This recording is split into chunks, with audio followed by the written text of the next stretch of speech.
Que j'ai le premier shot. Soigné pour moi d'avoir le premier shot. On va tourner dans l'Évangile de Jean, chapitre 1.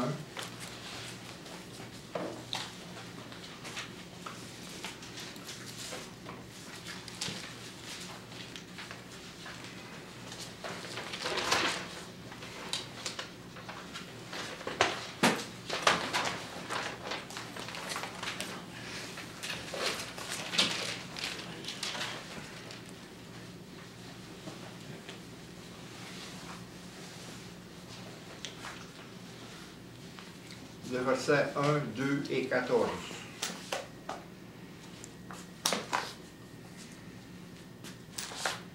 Au commencement était la parole, et la parole était avec Dieu, et la parole était Dieu.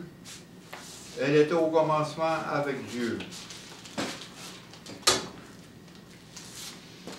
Et au verset 14, et la parole était faite chair, elle a habité parmi nous, pleine de grâce et de vérité. Et nous avons contemplé sa gloire, une gloire comme la gloire du Fils de Dieu, unique venu du Père.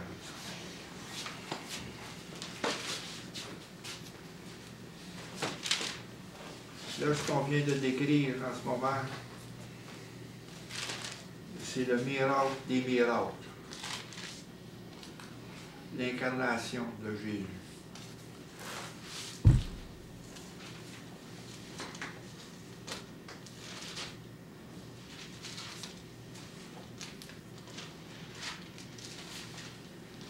Allez dans Luc.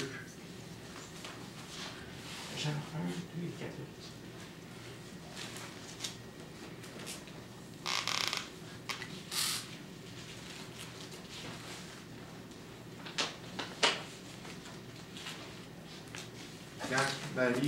Quand l'ange Gabriel a annoncé à Marie la naissance de Jésus.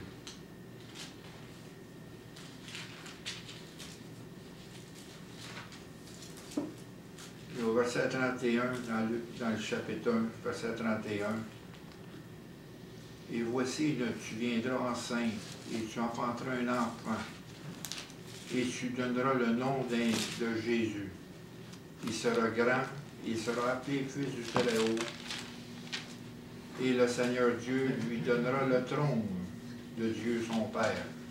Il régnera sur la maison de David éternellement, et son règne n'aura point de fin. Verset 4, Marie dit à l'ange, comment cela se fera-t-il, puisque je ne connais point d'homme?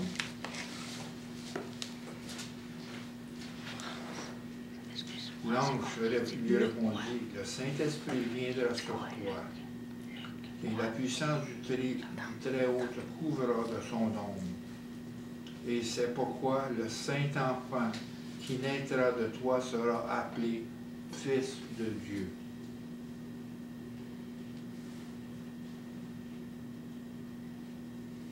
Et au verset 37, car rien n'est impossible à Dieu. Rien n'est impossible. L'incarnation de Jésus, l'incarnation de Dieu, c'est un mystère. C'est le miracle des miracles.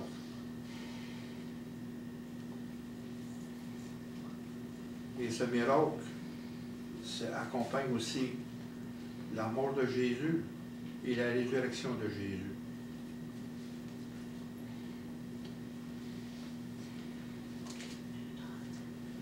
Quand on parle que Dieu s'est fait homme, Dieu s'est pas fait juste moitié homme, moitié Dieu. Jésus, quand il est né, il était pleinement Dieu, il était pleinement homme. Il n'était pas moitié-moitié. Complètement Dieu. Parce que la divinité est en Dieu, est en Jésus.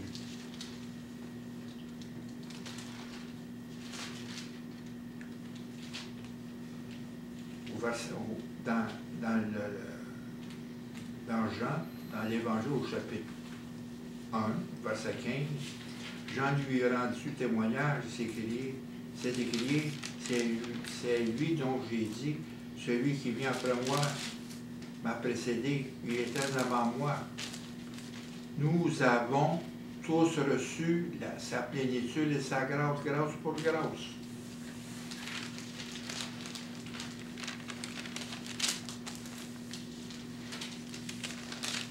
Car Jésus avait la plénitude, comme on l'a vu la semaine.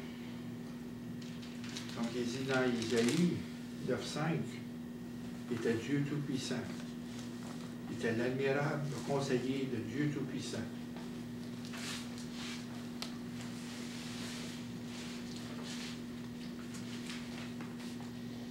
Et Jésus, c'est l'incarnation. Et ça, l'incarnation, c'est ça qui bloque pour les Juifs. Parce que pour les Juifs, Dieu ne peut pas être l'homme, ne peut pas prendre aucune forme.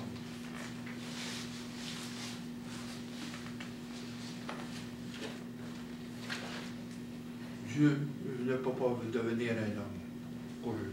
C'est ça qui bloque. Mais Dieu a pris des formes dans l'Ancien Testament. Il est venu à travers un buisson, il a parlé à travers un buisson, il a pris une forme. En haut de la montagne avec Moïse, Dieu a vu le dos de Dieu. Puis Élie a vu sa main dans le creux de la roche. Il a pris une forme.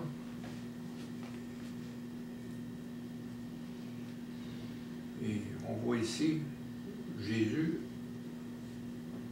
était de Dieu fait homme. Il dit, la parole est avec Dieu, et la parole est à Dieu, et elle était au commencement avec Dieu. Quand on parle au commencement, parce que dans Michée, au chapitre 5, verset 1, de toi sortira pour moi celui qui dominera sur Israël, dont l'origine remonte aux temps anciens de l'éternité. On parle au commencement, on parle de l'éternité. C'est que Jésus est venu de l'éternité dans l'histoire humaine.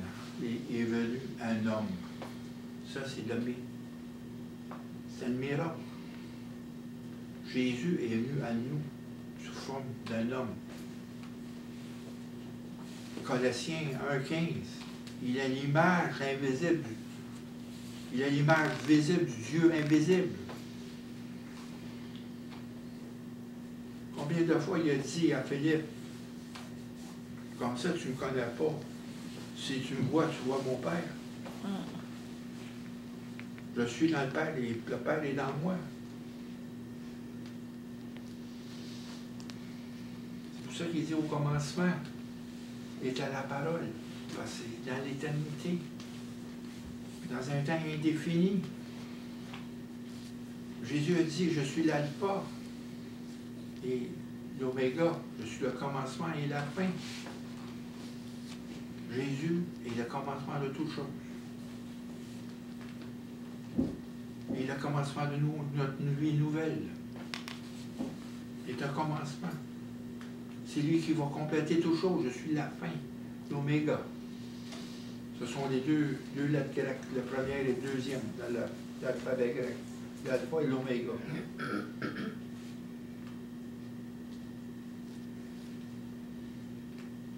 Puis Jésus, si on voit dans l'Ancien Testament,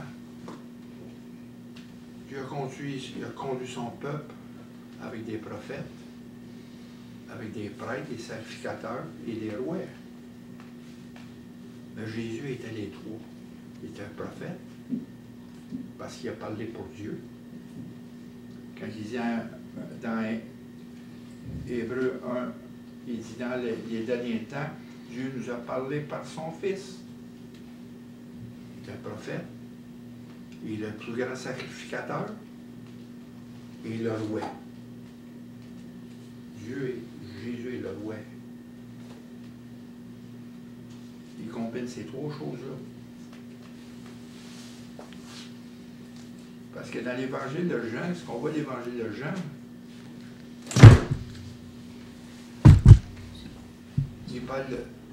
il parle de la divinité de Jésus. Il parle de la foi. Parce que le mot foi, croire, revient 98 fois dans l'évangile de Jean. Croire.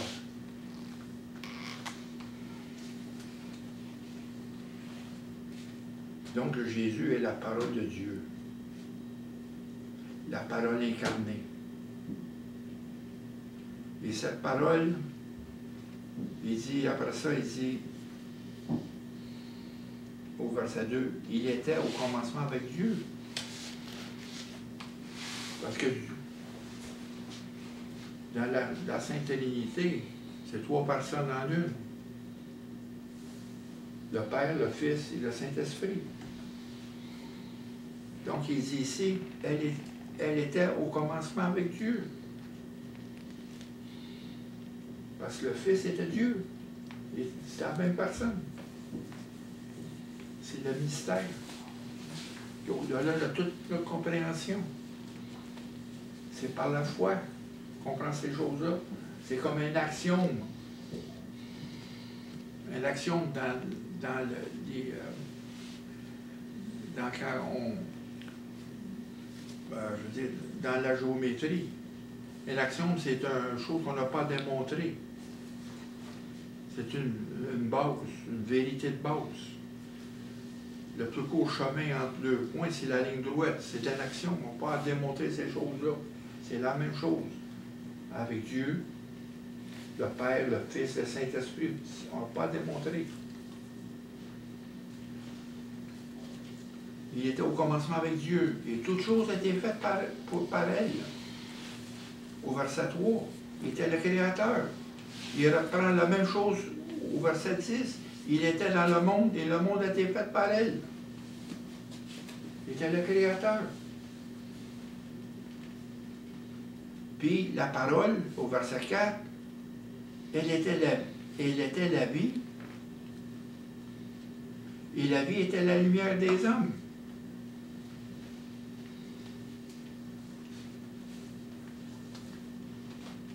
Dans Luc, au chapitre 1, au verset 78-79, grâce aux entrailles de la miséricorde de notre Dieu, en vertu de laquelle le soleil levant nous a visités d'en haut pour éclairer ceux qui sont assis dans les ténèbres, dans l'ombre de la mort, pour diriger nos pas dans le chemin de la paix. La lumière était la vie.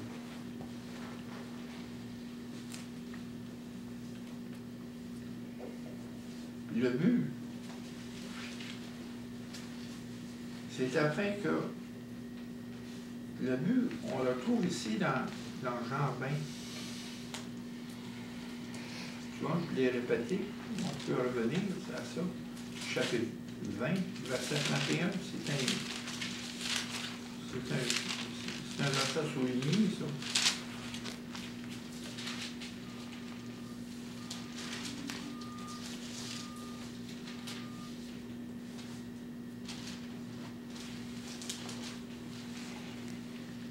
Mais ces choses ont été écrites afin que vous croyiez que Jésus est le Christ, le Fils de Dieu, et qu'en croyant, vous avez la vie en son nom, en croyant.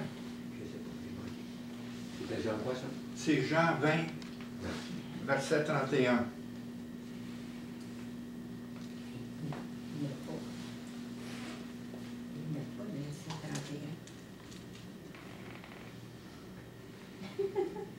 Oui, c'est 20, là, Il n'y a 31. pas de 31. 20, 31.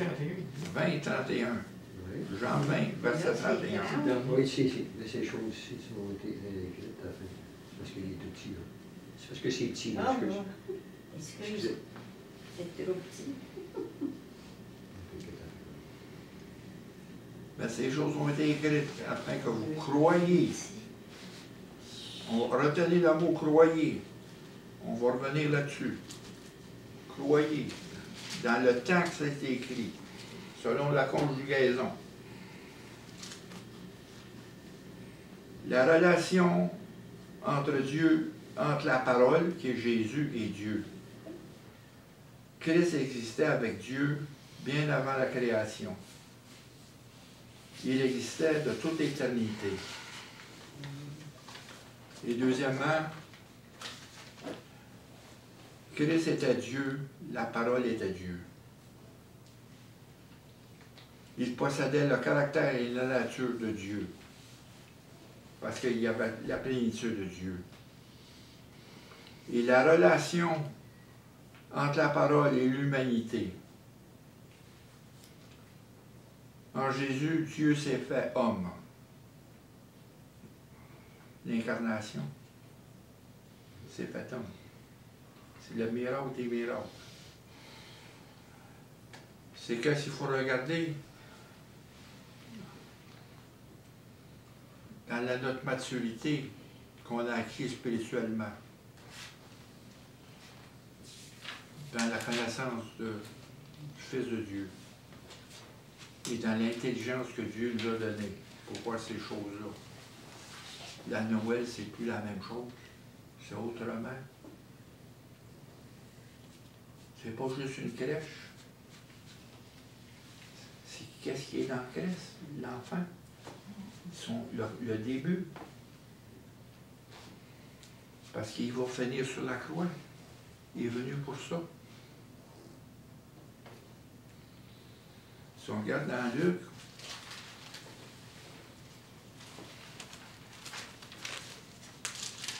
quand il a été présenté au temple,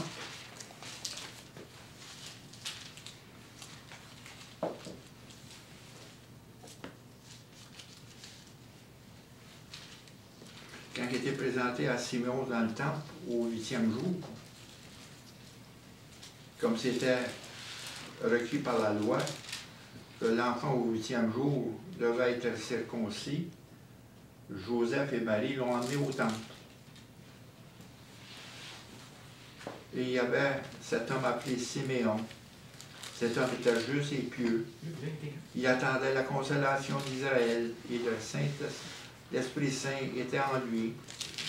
Il a été divinement averti par le Saint-Esprit qu'il ne mourrait pas avant d'avoir vu le Christ du Seigneur.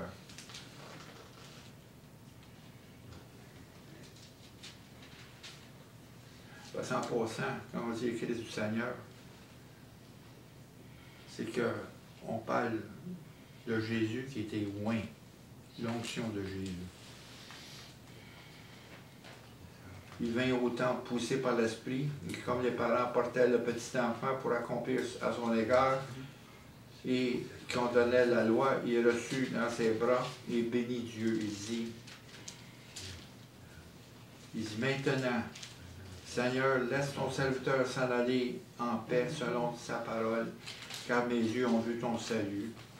Salut que tu as préparé pour devant les peuples, lumière pour éclairer les nations.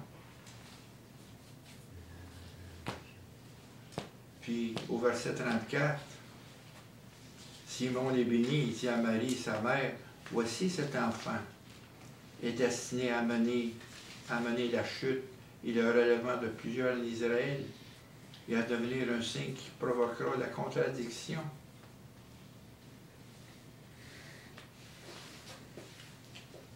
Et là, Jésus, pourquoi il était venu? C'est exactement pour ça. Puis il a dit à Marie, à toi-même, une épée te transpercera l'âme, afin que les pensées de beaucoup de cœurs soient dévoilées. Et ça a été prédit, ça a été prophétisé dans Genèse, chapitre 3, verset 15.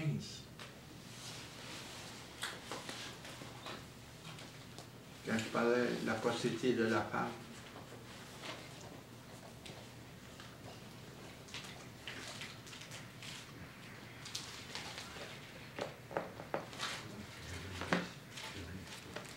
Jésus a quitté le ciel. C'est pour ça qu'on dit il est parti de l'éternité. Il s'est venu dans l'histoire humaine. Il est devenu un homme. Jésus a quitté le ciel afin d'entrer dans la condition humaine, par la naissance humaine. C'est ça qui est le miracle. Quand il dit le Verbe s'est fait chair. Le Verbe a été fait chair, il a habité parmi nous, plein de grâce et de vérité.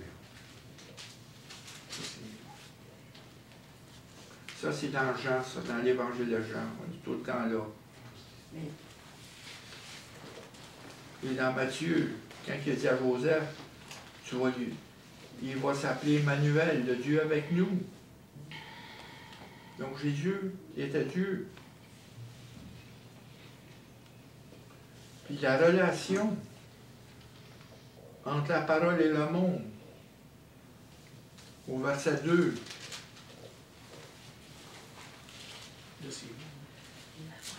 au verset 3, il dit « Toute chose a été faite par elle, et rien ne s'est fait qui a été fait n'a été fait sans elle, en parlant de la parole. » Et au verset 10, en parlant « Elle était dans le monde, et le monde a été fait par elle. »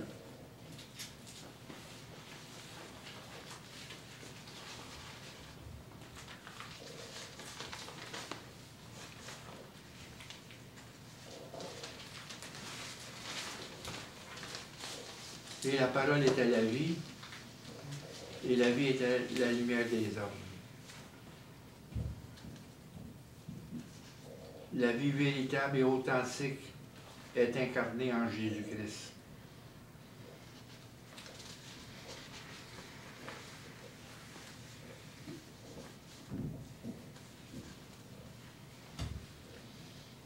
Car Jésus a dit, je suis la résurrection et la vie.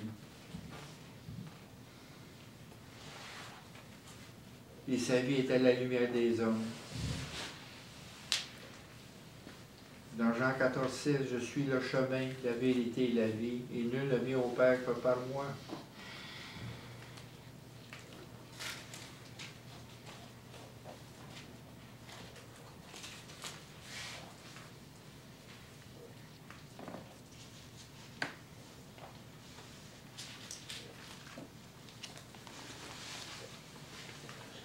Dans Jean 8, verset 12, il dit, je suis la lumière du monde. Celui qui me suit ne marchera pas dans les ténèbres, mais il aura la lumière de la vie.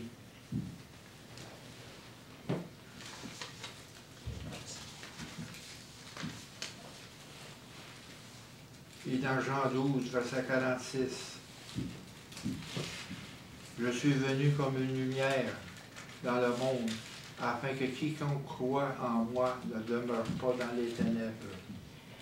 C'est pour ça qu'on dit, au verset 4, en parlant de la parole, en elle était la vie. Et la vie était la lumière des hommes. La lumière est là. Ça, c'est la lumière.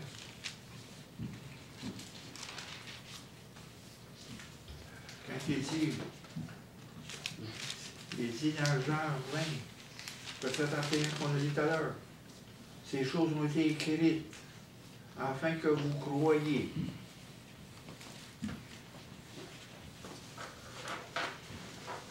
Parce que quand on parle de croyer, c'est au subjonctif.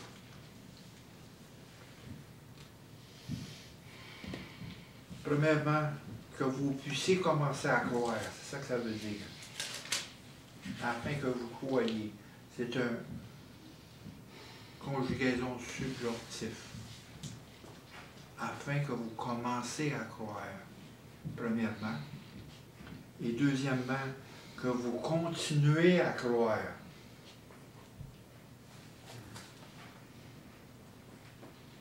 Parce que quand on est venu à Jésus, quand on voit ici, au verset 12, dans Jean, ben, à tous ceux qui l'ont reçu, et à ceux qui croient en son nom, elle a donné le pouvoir de devenir enfant de Dieu. À ceux qui croient en son nom. C'est la foi, c'est à ce moment-là, quand on l'a reçu, c'est devenu quelque chose d'instantané. On s'est ouvert. Mais ça ne finit pas là. Il faut continuer à croire. Dans le premier cas, quand on dit que vous puissiez commencer à croire, dans le premier cas, c'est convaincre les non-croyants à croire. Commencer. Dans le deuxième cas, l'objectif de fortifier les fondements de la foi des croyants, afin qu'ils ne persévèrent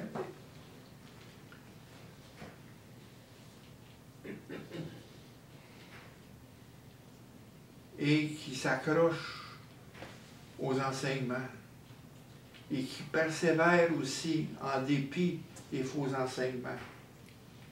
Il y a un paquet de faux enseignements.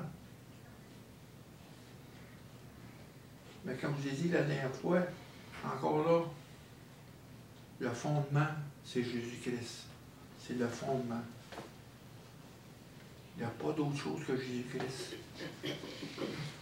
Jésus est venu à nous pour nous passer des ténèbres à la lumière. Il était notre pont. Il était le pont.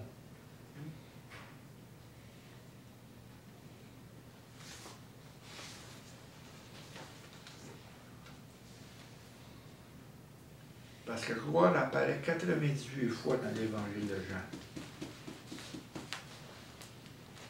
Et recevoir Christ, ça implique une réponse du cœur, pas seulement intellectuellement, une réponse du cœur qui a des conséquences pour une vie entière.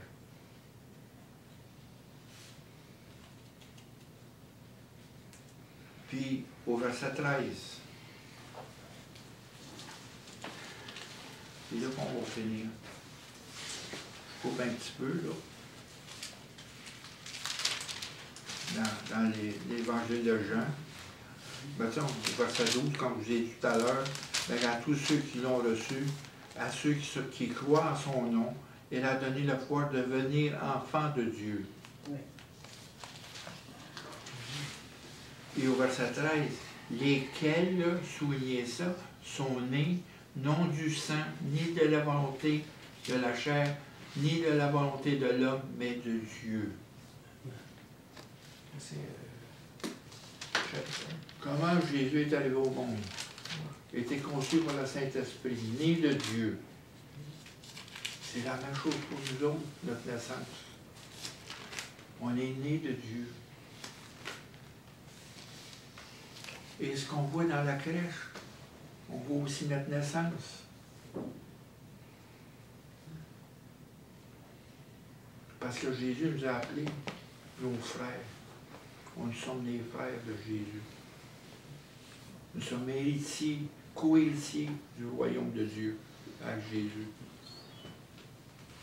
Il est bien dit ici, lesquels sont nés non de Dieu, lesquels sont nés non du sang, ni de la volonté de la chair.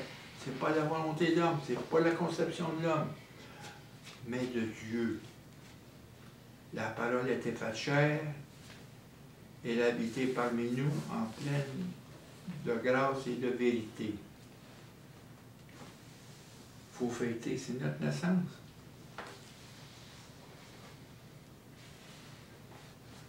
Parce qu'on est né de l'eau et de l'esprit. Premièrement, de la repentance et baptisé dans l'esprit. C'est notre nouvelle naissance. C'est ça qu'on fête aujourd'hui. C'est ça qu'on regarde. On regarde vers notre nouvelle naissance.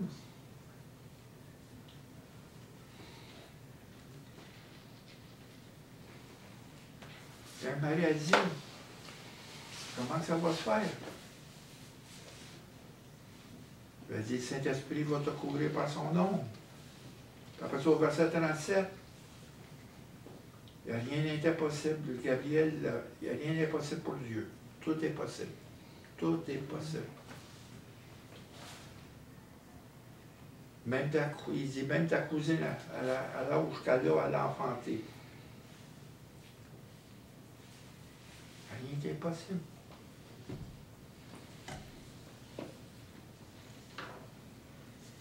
Donc, nous sommes enfants de Dieu, les fils de Dieu, Et nous sommes des enfants de lumière. Nous emmenons la lumière avec nous dans le monde. Quand il dit la lumière, il ne faut pas que ça soit en dessous d'un portique, il faut que tu mettes ça en haut. Nous sommes la lumière.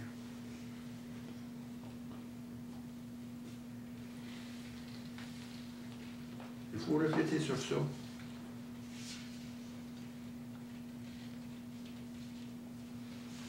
Que cet enfant qui est né, au commencement était la parole, et la parole est avec Dieu. Au verset 14, la parole était faite chair. La parole, c'est Jésus.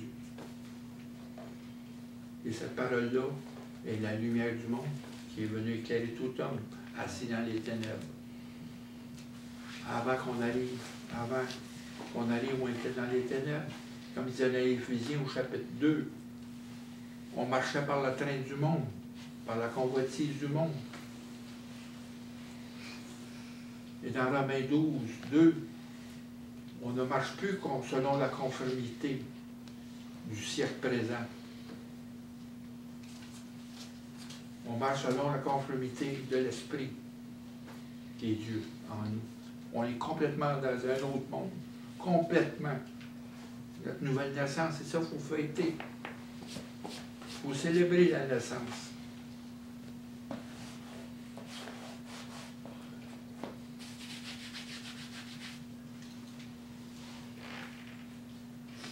Seigneur, on te remercie, Seigneur, pour que, Seigneur Jésus, qui est venu à nous. Et pour qu'on ait tout le don que tu nous as donné de ta vie. Tu l'as donné, Seigneur, pour répondre au plan de Dieu. Et tu étais obéissant jusqu'à la mort pour nous. Pas seulement pour expier nos péchés, mais pour être notre berger, pour venir à nous, pour vivre en nous. C'était la seule façon qu'il fallait que tu le passes.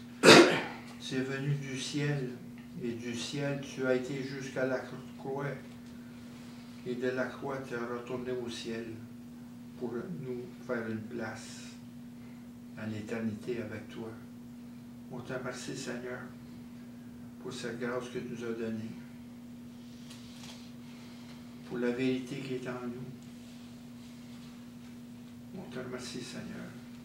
Au nom de Jésus-Christ. Amen.